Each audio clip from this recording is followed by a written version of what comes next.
Alright, good day everyone. Welcome back to the channel Expatriate Living, formerly known as Everyday Carry for Everyday People. Riaz here. Hope everybody's doing well. Hope everybody's a little bit more relaxed and chilled.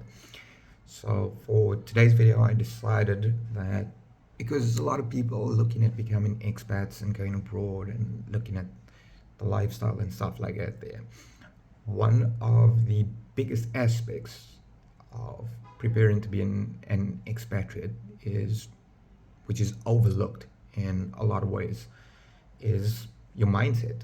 All right. Now, it doesn't matter whether you are a first time young person, old person trying to make their way in the world, trying to, look at exploring the avenue of expatriate living, or whether you season expatriate. All right. The mindset is so extremely important that it's not even funny. All right. First thing that people get lost up in is the glitz and glamour and the nightlife and everything else of the country that they've chosen to relocate to as an expatriate. And that's all good and well. But looking at the mindset, where most people fall short is the fact that they forget that they're actually going to a foreign country to be an expatriate, which means they are going to that foreign country to work, to live. This is not a holiday. It's not a get on a plane a week or two or a month vacation where you're going to get up whenever you feel like. You're going to do fun things, with most of your time. No, this is completely different. And I'm sure most seasoned expatriates, a lot of people that know me and have met over the years who have a lot more experience being an expat will bear testament to this here. So getting that mindset right, understanding from the get-go that you are not going to that country there on a visit visa or on a tourist visa. You're actually going to be there to work. That establishing that there from the word go is very important. There are a lot of YouTube channels out there that show you the beauty of all these different countries, and there's a lot of beauty. Don't get me wrong.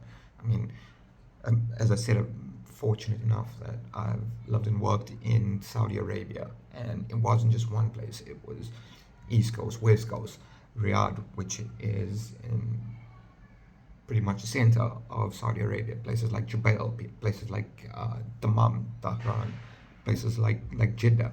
So I've been very fortunate, and yes, there's a lot to see, and yes, if you have the time and you have the resources available, it's important to go out there and see what your host country has to offer. With that being said, if you're planning on doing that there inside of the first month, you've got to change that mindset. You are there to work.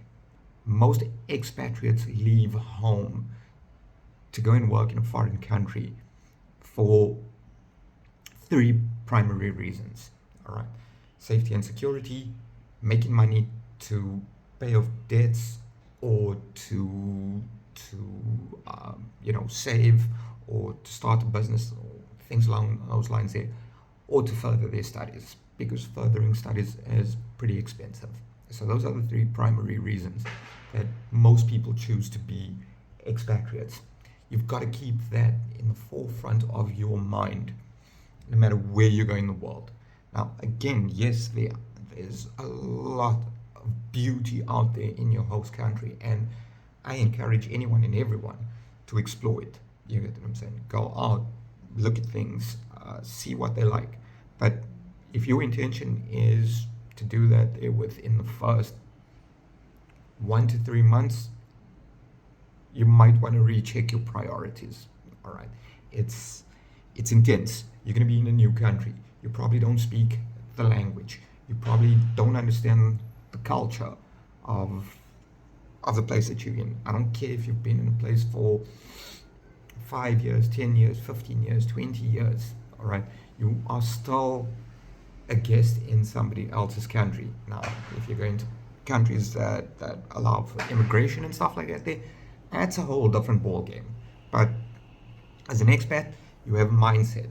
I'm going out there, making money, I'm paying off debts, I need a little bit of safety and security, I need to further my studies, further my career, those type of things. So that should be in the forefront of your mind, right? There's a lot of different aspects. Different countries have different rules, all right? As an example, every country that I've been to, I've had to undergo a medical test when I got there so that I could qualify for my residence permit, residence visa, work visa, whether it's an E2 visa, whether it's a Z visa, whether it's a 90-day work visa, which is transferable to any Ikama, doesn't matter. All right, these are things that you need to be prepared for. And this is why I'm saying within the first 1 to 3 months, if your intention is to go out and see the whole country and, those type of things, you should probably reevaluate your stance on being an expat. All right, and that's something that's pretty important. All right, things like making sure that when you receive a contract or an offer letter, that you understand the rules and the laws in there. In the countries that you go into, these are probably non-native English speaking countries for a lot of expats. All right, so maybe getting somebody who actually understands the language to look over, and you trust, to look over your contract or your offer letter, making sure that the English version of it correlates to the version in whichever language is the predominant language, or in the country that you're looking at going to. It's something that's very important. All right, looking at things like visa requirements, that's pretty important. All right, making sure that you have the correct documents attested, notarized, depending on where you are in the world, making sure that government institutes within your own country that need to certify do so. This is a pretty expensive undertaking. It's not cheap. Yes, you have two options on the table. You could do it yourself, and that could end up taking you a lot longer. Why? Because you don't know where to start. There's a lot of information out there on the internet, but obviously things have changed a lot. I mean, when the requirements and the avenues that I needed to go through when I started my expatriate experience way back in 2010, there's a lot of requirements, there's a lot of different amendments that have been made to those requirements, not least of which being caused by COVID-19. So these are things that you need to look at. All right, you could go the other way, which is get in an agent to do it for you. It's a costly undertaking. All right, it is pretty costly because that's somebody's job. All right, that's somebody's business. So they are going to charge. These are things that you need to look at. These are things that you need to observe, make observations of, make notes of. Right? It's when you decide to actually become an expatriate. It's not just waking up one day, getting on a plane and going. And this doesn't matter. It doesn't matter whether you are single, whether you're married, whether you have kids. It just doesn't matter, because a lot of the processes and procedures that you're going to have to go through don't really differentiate between single, married, and people with families. Yeah, there are a few different requirements, but you're still going to have to do medical tests. You're still going to have to get just your documents attested. All right. You're still going to have to apply for a visa. Depending on where you're going in the world, you might need to use an organization like VFS. All right. Have you prepared for that? Do you know what it costs? Well, last time I went, it worked out to about $120. All right. Do you have those funds available? Can you actually get your hands on those type of funds? These are things that are important to look at. All right. So this is what I mean when I talk about getting the right mindset before you even start processing your paperwork from your home country. There's a lot to look at. There are a lot of expatriate groups out there. China, for where there are expatriates in China, there are expatriates in South Korea, there are expatriates in Saudi Arabia, the United Arab Emirates. All right, these are the UK. These are pretty popular destinations for people who want to become expats. All right, so making sure that you look at it, making sure that you observe, weigh it up. All right, looking at things like the cost of living in those countries, looking at whether or not accommodation is provided by your employer, whether your tickets are provided by. If it's not provided by, are they going to reimburse you unless you are they going to reimburse you for your medical expenses? All right, there's a lot to consider, and this is what I mean when I say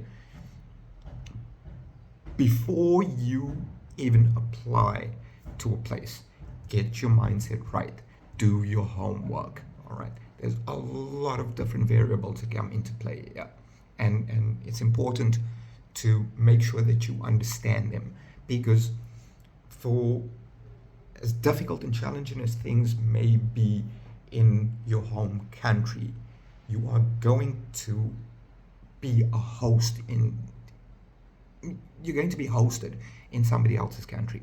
All right, you are going to a host country. Do you understand the dynamics behind that there? And it can be very, it can be a wonderful experience. I mean, I've been doing it for almost 13 years. I've got colleagues and more importantly friends out there that have been doing it for 15, 20 years. A lot of them in the same country, and there's nothing wrong with that. Others have chosen to move around to different countries, experience different things, and that's okay too.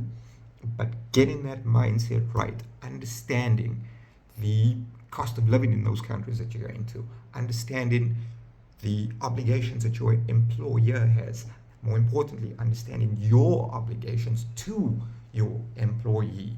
All right, understanding terms like Party A and Party B. What does that mean? All right, Party A normally refers to the employer, while Party B refers to the employee, which is in this case would be you. All right, looking at the rights and the responsibilities that your employer has, looking at the rights and responsibilities that you have. These are things that are important. Obviously, I'm on vacation right now, on holiday right now, so I'll be putting out a lot more videos. Again, if you guys like the video, give it a thumbs up, give it a like, leave your comments at the bottom, like, share, subscribe. Any questions that you might have, anything that you find you being torn into different directions about, feel free to drop me a message. I'll do my best to answer it in a timeless manner, or timeless manner. All right, until the next video, which will probably be tomorrow, stay safe out there, guys. All right, bye.